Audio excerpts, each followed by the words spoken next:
What's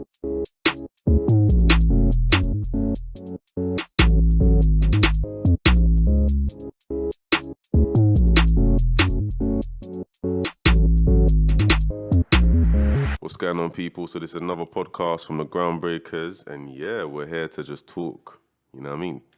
Yeah, we're under pressure on this one because the Groundbreakers cohort have come up with some questions for me and John, and we've given them free rein, which I think we might regret. But let's see how this goes. So, Kayleigh? Okay, so we'll start with a question for both of you. So you asked us about our challenges and how we, sort of adapt to them. So what are your biggest challenges and how did you overcome them? You want to go? Yeah, I'm going to say two challenges. One challenge I have is waking up at 5 a.m. in the morning every day. And that's a thing that I've decided to be a thing as a life constant. And for the last couple of days, I haven't been doing that still. That's you set yourself quite a challenge there, mate. Yeah, well, you're just trying to switch things up, you know what I mean? Take things to a new level. There's like wearing new jeans and that, and then there's getting up at 5 o'clock every morning. You know what I'm trying to say? That's amazing. I mean, I've been getting on that goal, but it's just a case of just, the late nights, early morning things is no cap. So what made you set that goal? The reason I set that goal is because I just feel like sometimes, it gets to the end of the day and I just feel like I didn't have control of the day.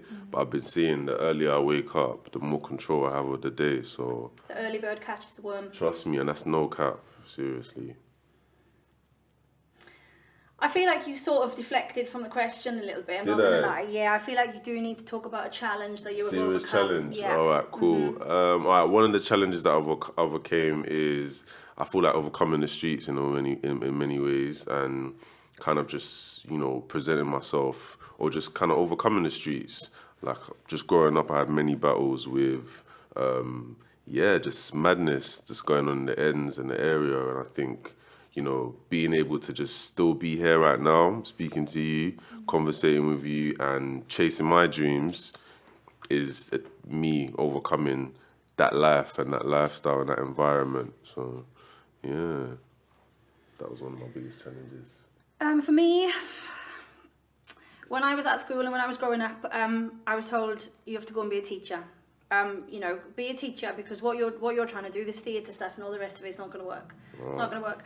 And I didn't see anybody from a working class background doing what I do. I didn't have a route into it that was very easy.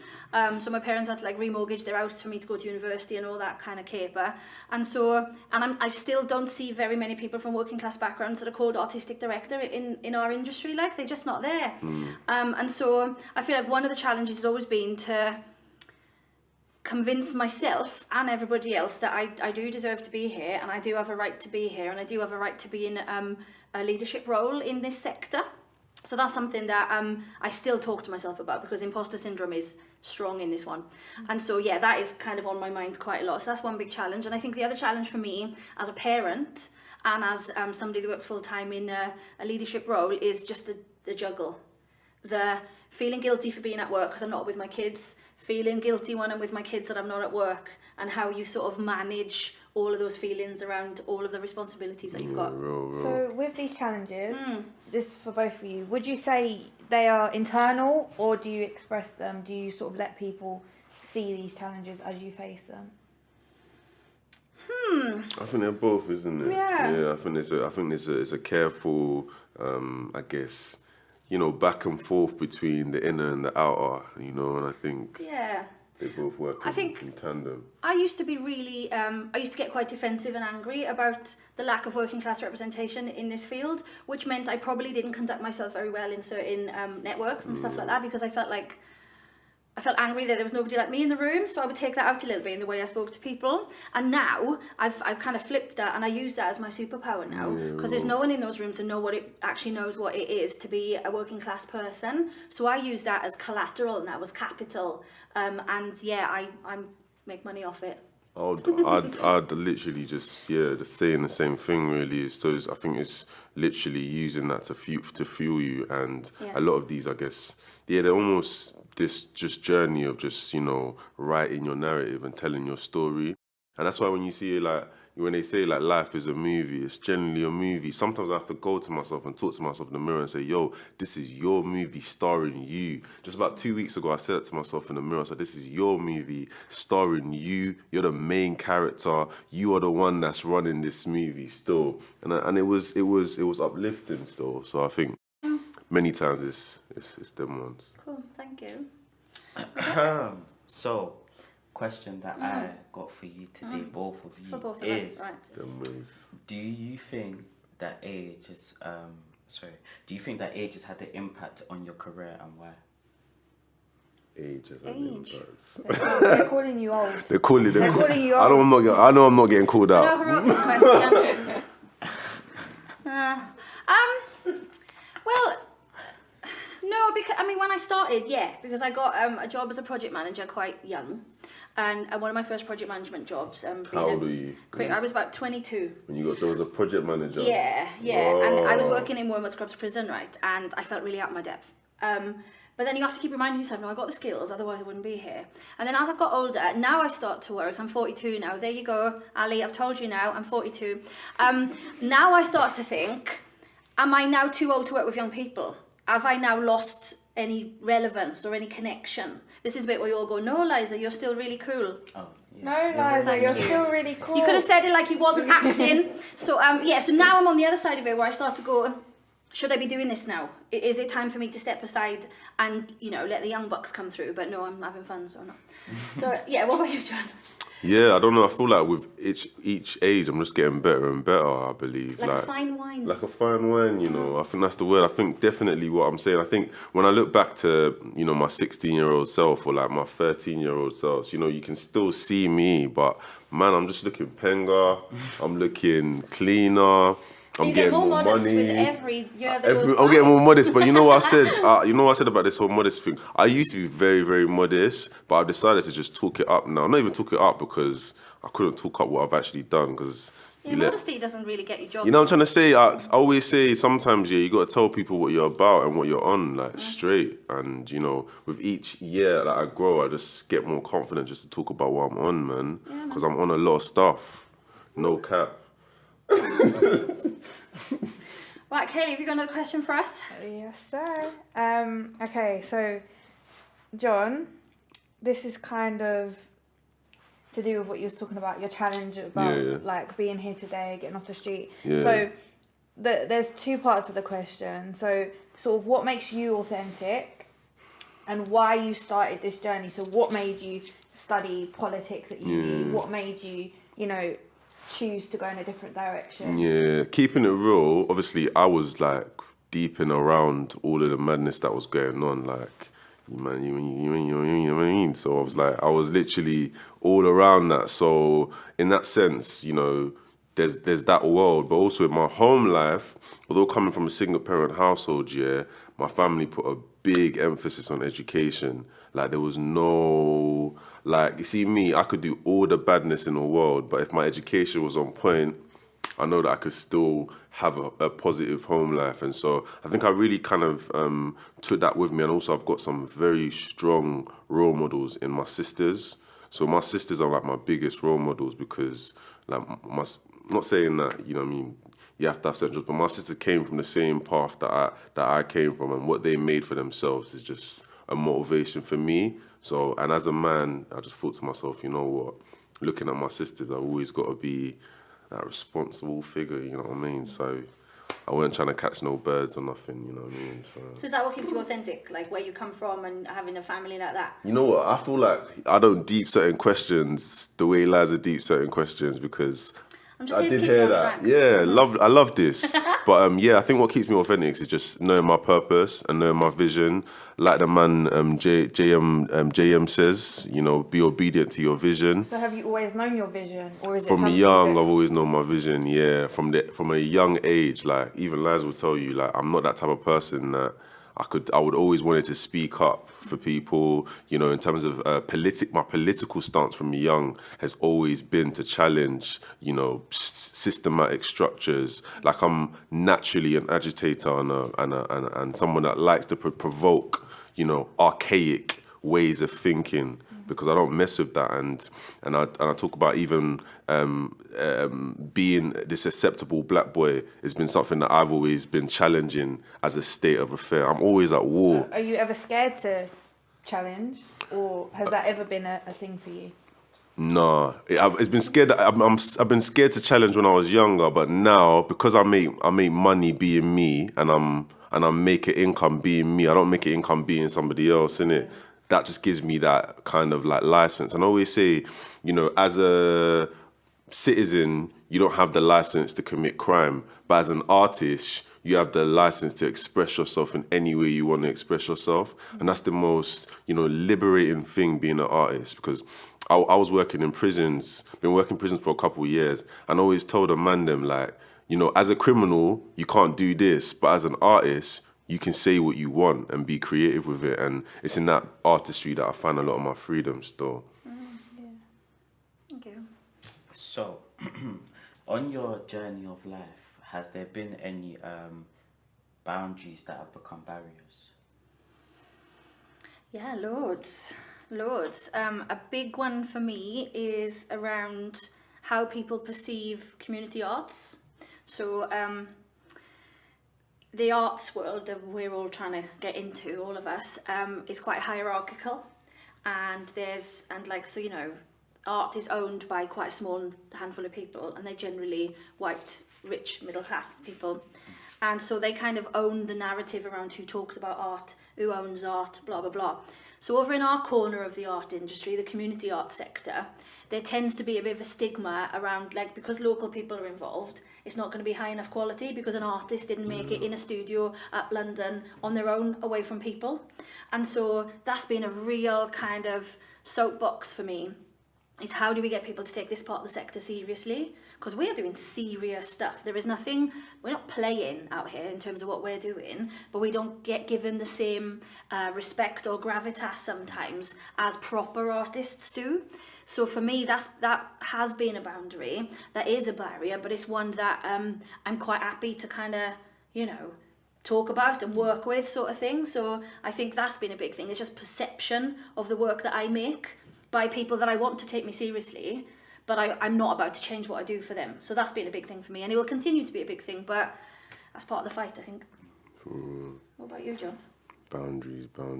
Okay, so bro, babysit the question again. So in your journey of life, have there been any boundaries that became barriers? Boundaries that became barriers. Most definitely. Sometimes, sometimes even your environment, you have to just outgrow your environment. You know, it gets to a stage where this environment's not working out for me. It's not taking to me where I want to go, and you just gotta exit. I think that's been a barrier, and also just elevating, committing yourself to continuous learning. Sometimes, you know, I got a degree, but that sure don't mean I'm not gonna stop learning. And you know, I take pride in the fact that I'm humble to knowledge. I'm not humble. I seem like a very egotistical person sometimes, but when it comes to knowledge, there's no type. The way I respect knowledge just means that I'm always gonna learn and grow, because I don't play about with my my thoughts, and I don't play about with what people have to offer. And knowledge is something that is just completely priceless. So in that sense, it's like previous barriers could definitely be not accepting new information or new knowledge. But yeah, that was it.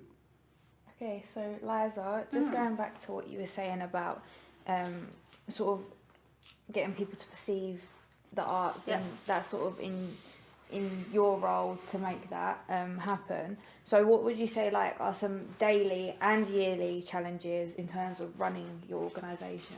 Good question. That's a really good question.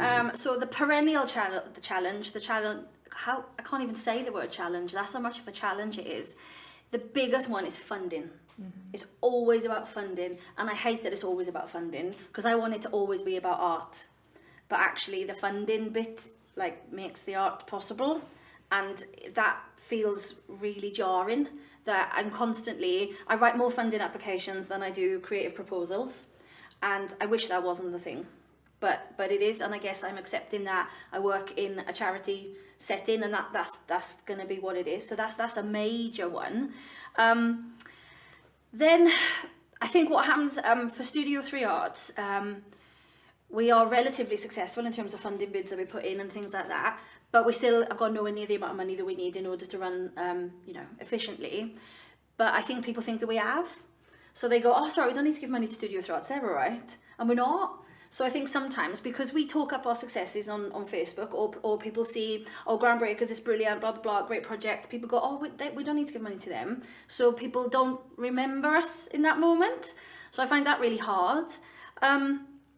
We're a really small team. It looks like we're a big organisation and it's all zhuzhy and stuff like that, but we're a tiny team behind closed doors. So you know a bit where like a duck is like gliding along the pond and it looks all really lovely, but under the surface he's going like that. That's what it's like at Studio 3. Like behind closed doors, everyone is furiously working as hard as they possibly can to make it look to the outside world like we're just gliding along the surface. And sometimes I think we shouldn't do that. We should be much more honest about how hard it is. But yes, it's a kind of funny balance, really. So daily, it's all about just making sure this thing ticks over and that my staff are not burnt out and that they still have creative energy. And then perennially, it's about making sure that there's enough money to just sustain the future, because I know the impact that we're having. You know what I mean? Do you think that you reap the reward for these sort of sacrifices and the sort of effort you put in? Oh, that's really hard. This can sound so cheesy, but I really mean it. My reward is this, like having these amazing conversations with people that I really respect. That's my reward. I'm not in it for the thanks or the praise or the MBE or anything like that. Although if you want to nominate me, go ahead. But I will turn it down though, because, smash the empire. But that's my reward. So I'm not looking for anything else other than that. But it is tiring. It is really tiring. And sometimes when I go home, and my kids say, oh, Mum, we haven't seen you all week. You've been working every evening and every night and every Saturday. I think, like, am I missing out on my own kids growing up so that I can see you guys grow up? And that's quite a tough paradox, do you know what I mean, to live with? But I want to do both. I want to carry on doing both because I want my kids to see that their mum is a strong role model for other people. And that's really important to me as well. Oh, that went deep. Deep! So in your job right now, what are the things that like bring you joy or make you happy? This, like finding opportunities for young people to live their best lives, that like there's nothing more joyful than that for me. Just laughing with the team, you know, when you just work with people or you hang out with people and you just get each other on a level, just that just brings me joy. There's lovely things like we work with people, not just young people, but we work with older people as well in the community, and just seeing people come up with ideas. And as somebody in their 80s said, oh, I've got an idea, I want to do a project like blah. I'm like, yeah, wicked. And just people owning their own story now and having those conversations brings me all the joy. What about you, John? I think it's just seeing impact and also seeing continuous improvement. I'm a addict when it comes to progress. I'm addicted to progress. Means that I'm going to live a very terrible life once I get to a certain stage. You'll be very tired. Yeah, I am going to be tired still, but that's the I'm committed to this. Yeah. That's what I'm committed to still. So I made a commitment, and that's what keeps me excited, what keeps me going. When I'm a fan of seeing things happen. When I see, if Isaac told me he recorded a tune, I'm like, whoa, that's exciting. Like I like when magic happens. That's me still. So it just feels, man. Do you ever feel like the effort is not worth what you're getting back? Sometimes you can feel like you're not. At the same time, you gotta just know what you're on as well, innit? You know what I mean? You gotta know what you're on in the sense where don't fight a losing game. We're not. Yeah, I think it's tricky. Like on this level, no, I never feel like that, because I think we're all in it for the right reasons and it's all amazing. But sometimes when I go places when I've been like booked to speak at a conference or whatever, sometimes I think like there's some people in this room who are just in it for the numbers, and as this funding application reached this many ticks on a form, and sometimes I've got to play that game in order to get the money, and that breaks your soul, when you're trying to imagine, there's magic on Groundbreakers. You can taste it and you can feel it, but you can't write it. You can't like put it into words. Imagine trying to write the magic of Groundbreakers on a form. You just can't find the words. And sometimes having to justify on a form the amazing stuff that we're doing, that can feel a bit soul destroying. Yes, Because you just want to say, just come to Barking and Dagenham, come and see what we're doing with your own eyes, and then you'll get rid of forms altogether. Yeah, I think having to convince people in a sense can be so destroying sometimes. Yeah. Convince people why these people are worthy of this, or why is this. I think that whole side of things is, you know what I mean. But that's why for me, I'm all about the business side of things and ensuring that, you know, if I can make the numbers look right to you, then that's it. But I mean, that there is still that burden that you carry in it. You got to play the game a little bit. Yeah, do you know exactly. what I mean? You got to think about the long vision, because Exactly. you know, we never have to lie or embellish on the forms, because the impact speaks for itself. Exactly. You just got to do the forms in order to move things on to the next level and be Exactly. part of that dialogue. But that would be the, you know what I mean, that thing of just... If I never had to do another monitoring form again, I would be well happy. Them ones. Anything else? Is that all questions? all I've done? got one more for John. So, by definition, what would you say your job role is? And does it provide you with financial freedom? Ooh. Them questions there. So I think my job role is, I'm a creative entrepreneur, I'm an artist, I'm a hustler, and I can have my producing hat on.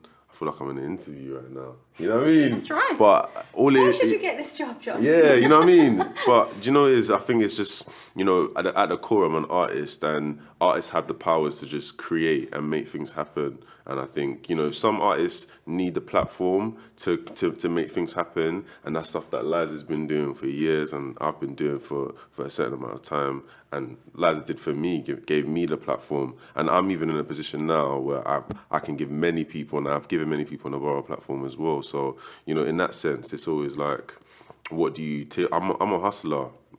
I make things happen. Still, that's what I would say my job role is, innit? Unless Liza would disagree, innit? I want to see you get business cards that just says hustler on it. Do you know what I mean? Like, but keeping it real, like, you know. So would you say you go out and find opportunity, or you create opportunity? I'm always going out. More time, I'm always looking for opportunity, but more time opportunities come to me.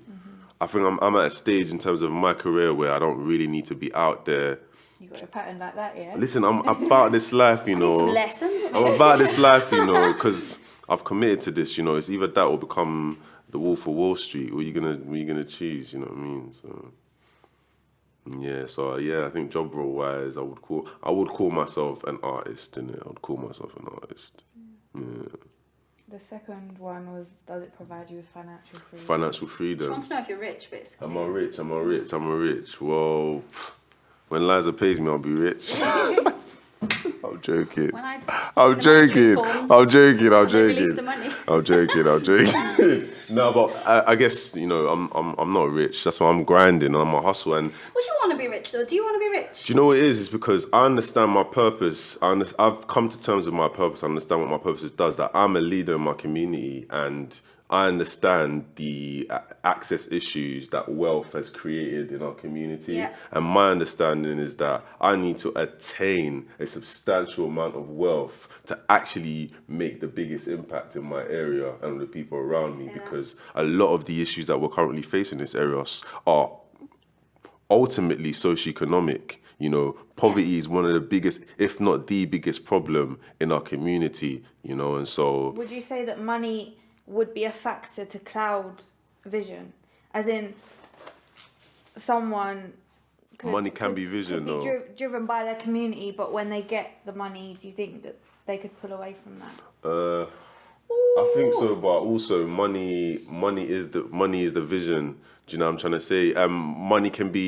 Money allows you to foresee that vision in terms of, you know, if you want to impact your community, like Liza can tell you, she can't do that with 1p still. She got to do that with... Oh, yeah. Do you know what I mean? Like, Yeah, she can tell you the numbers that she goes and it takes through. money over a number of years, because loads of funders will give you money for like a 1-year project, but actually what we know about building relationships is that Long takes a really term. long time. So unless funders and investors are prepared to invest, you know, 3, 4, 5 years, it's really difficult to actually generate any meaningful impact on the ground. For real. So funders out there, We'd like the money for 5 years, please. Yeah, man. We'd like all the money. Not 3 months. All the money. All the in money. world. All the money. Yeah.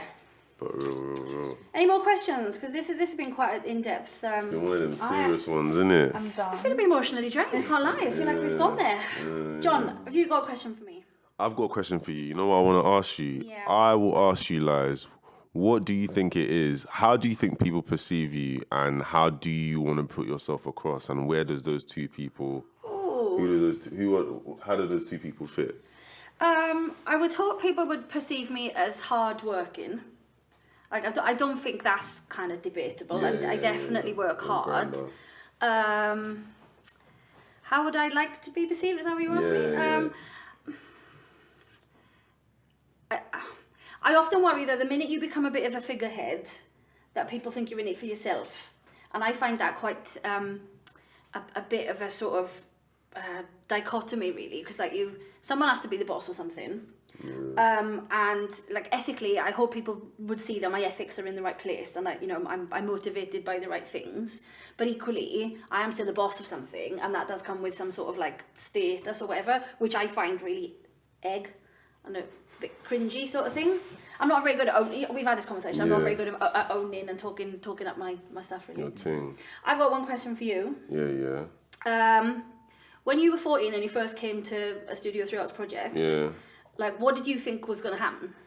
That I was going to get this girl that I liked called, I'm not going to say her I name. know her name.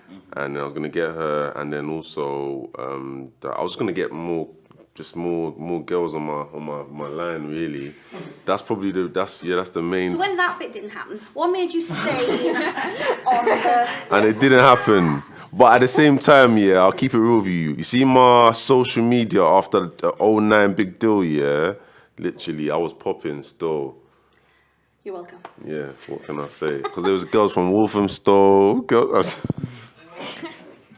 I was hoping for something like really deep and meaningful around like, I decided I was an artist. You know what I mean? But I think there was that whole side of just being able to realize opportunity, man, and just see what you could be. Like, I can actually be this. And people are saying that you could be this. And there's so much power in somebody telling you who you can be, innit? Because when I mean, that impacted my life differently.